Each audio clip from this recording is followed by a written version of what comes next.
teman-teman semua, bertemu lagi dengan saya Dr. Sandra Cynthia Lango, spesialis penyakit dalam konsultan dermatologi dari Siloam Hospital Lipo Village.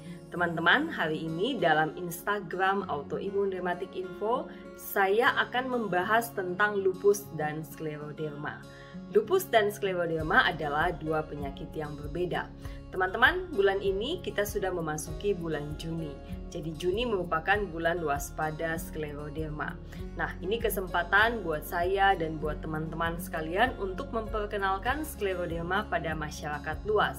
Penyakit langka ini memang banyak tidak dikenal orang. Namun kita mau berusaha supaya lebih banyak orang yang paham tentang penyakit ini dan minimal tahu gejala-gejala awalnya. Sekaligus juga di bulan ini tentunya kita ingin support untuk teman-teman pejuang skleroderma dimanapun Anda berada. Nah teman-teman, baik skleroderma maupun lupus ini dua penyakit yang berbeda namun sama-sama merupakan penyakit rematik autoimun. Apa itu autoimun? Autoimun adalah suatu kondisi di mana sistem imun atau sistem kekebalan tubuh kita salah bekerja. Teman-teman tahu bahwa sebenarnya fungsi imun ini atau sistem imun ini adalah untuk melindungi tubuh kita. Jadi untuk menghalau supaya kalau ada infeksi bakteri, virus, jamur, atau tumor masuk ke dalam tubuh kita, kita tidak menjadi sakit. Nah ini adalah fungsi daripada sistem imun ini. Namun yang terjadi pada penyakit autoimun adalah sebaliknya. Sistem imun ini tidak bekerja dengan baik dan dia tidak mengenali tubuh kita sendiri sebagai sesuatu yang harus dilindungi, tapi malah sebaliknya dianggap sebagai suatu lawan atau dianggap sebagai suatu benda asing. Akibatnya, sistem imun akan mengeluarkan antibodi yang disebut dengan autoantibodi untuk menyerang tubuh kita sendiri dan menimbulkan kerusakan pada jaringan tubuh kita. Nah, itulah yang disebut dengan penyakit autoimun. Nah, teman-teman, persamaan yang lain antara skleroderma dan lupus adalah kedua penyakit ini sama-sama menyerang wanita, dominan menyerang wanita. Nah, pria memang bisa terkena, namun tidak sesering pada wanita. Teman-teman, nyeri sendi adalah gejala daripada kedua penyakit ini. Jadi teman-teman yang wanita terutama, apabila mengalami nyeri sendi yang berkepanjangan, nah ini harus diceritakan penyebabnya. Jadi tidak hanya sekedar bahwa kita hanya minum obat penghilang sakit tanpa tahu penyebabnya.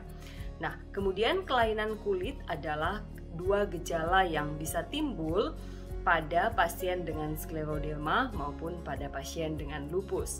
Meskipun nanti manifestasi kelainan kulitnya bisa berbeda. Nah, pada lupus teman-teman tahu banyak yang mengalami butterfly rash atau mala rash, jadi kemerahan di daerah pipi. Dan juga kelainan kulit ini bisa terjadi pada bagian tubuh yang lain. Nah, pada skleroderma, sesuai dengan namanya, sklero artinya keras dan derma merujuk kepada kulit.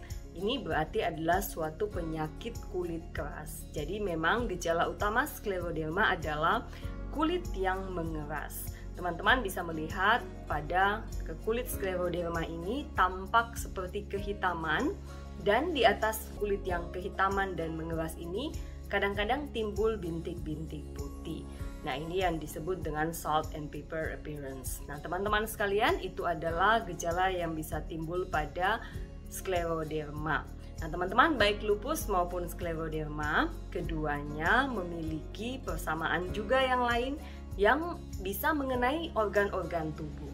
Nah, teman-teman, ternyata baik skleroderma maupun lupus ini merupakan penyakit rematik autoimun sistemik. Jadi organ-organ tubuh yang lain juga bisa terdampak. Misalnya, contohnya kalau lupus dominan paling sering menyerang ginjal, bisa menyerang otak meskipun semua organ lain bisa terkena. Nah, kalau skleroderma sedikit berbeda. Skleroderma paling sering menyebabkan kelainan pada paru-paru dan pada jantung. Jadi kita mengenal ada kelainan paru, penyakit paru interstisial atau interstitial lung disease dan hipertensi pulmonal. Jadi peningkatan tekanan darah pada arteri atau pembuluh darah paru-paru. Dan ini berbeda dengan peningkatan tekanan darah atau hipertensi sistemik yang teman-teman sudah kenal. Nah, demikian teman-teman sekalian pembahasan awal saya tentang skleroderma Semoga teman-teman nanti lebih mengenal apa yang dimaksud dengan skleroderma. Bulan Juni ini sekali lagi kita ingin memperkenalkan skleroderma pada banyak orang dan juga memberikan support untuk semua penyandang skleroderma. Sampai bertemu kembali dalam Instagram Autoimmune Rheumatic Info edisi selanjutnya. Salam sehat buat kita semua.